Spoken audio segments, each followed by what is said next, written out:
Do you get the feeling your stock plan participants aren't listening to you? Maybe they're not.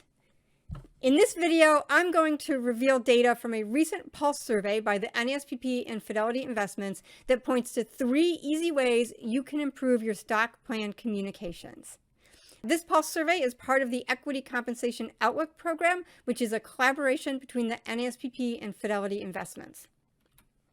One key finding from the survey is that email really has a heavy lift in stock plan communication programs. We asked about a number of channels companies might be using in their stock plan communication programs, and you can see that most of these channels are largely underutilized.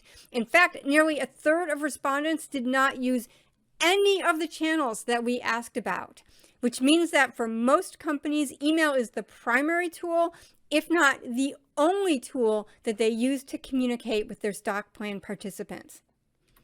Yet, the survey also revealed that many respondents are not taking advantage of simple mechanisms that they could use to increase readership of their emails. Email inboxes are a crowded space these days, and the emails about your stock plans have to compete for employees' attention with all of the other emails in their inboxes. So let's talk for a minute about 3 steps you can take to improve readership of your emails. First step is to use an email subject line evaluator. Only 4% of respondents to our survey currently use an email subject line evaluator. Yet, email subject lines make or break your emails. A poor email subject line is going to result in low open rates, and emails that aren't opened are not effective.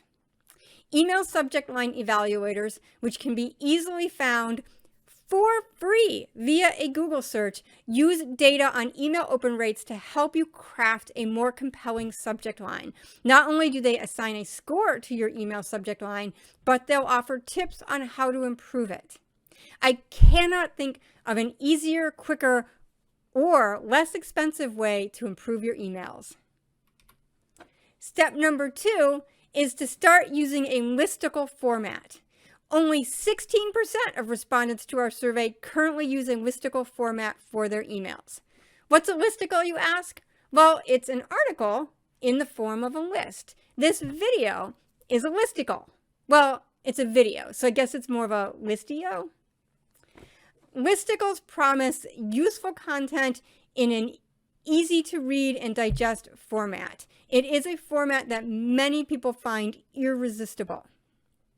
And let's face it, no one wants to read an email titled Characteristics and Taxation of RSU Awards. But recraft that email into 5 things you need to know about your RSU awards, or even better, 3 mistakes to avoid with your RSU awards, and you have a much more compelling email. Step number 3 is to upgrade your text-only emails to include images. Only 18% of respondents to our survey currently use images in their emails. Images can help break up text. They can also be used to emphasize content. They're actually better at emphasizing content than that bold text that you're currently overusing. And they help draw the reader in. And the fact is, many of the emails that you are competing with for your employees' attention already use images. So if you're not using images, your emails are at a significant disadvantage. Now I have one last bonus tip for you, which is to consider expanding your horizons beyond email. In our survey, respondents who reported that they used some of our other communication channels also reported that their participants had a better understanding of their equity programs. For example, for LTI awards like restricted stock units and stock options, the percentage of respondents who reported that participants mostly understand their equity awards increased from 15% to 31% for those respondents who used at least one of our other communication channels.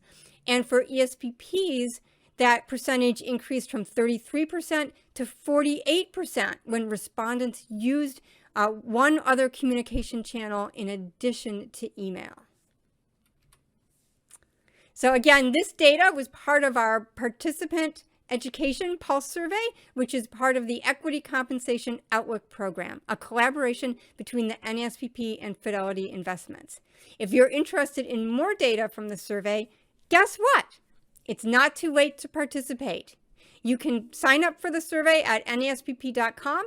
Once you complete the survey, you'll have access to the full data. You'll also be able to apply filters to the data, and you can even download a slide deck to present the results to your management team.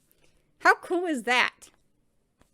I hope you enjoyed my video. If you did, please subscribe to the NASPP's YouTube channel so that you're notified when we post new videos. Heck, even if you didn't like it, subscribe anyway. Maybe you'll like the next one. Thanks for watching.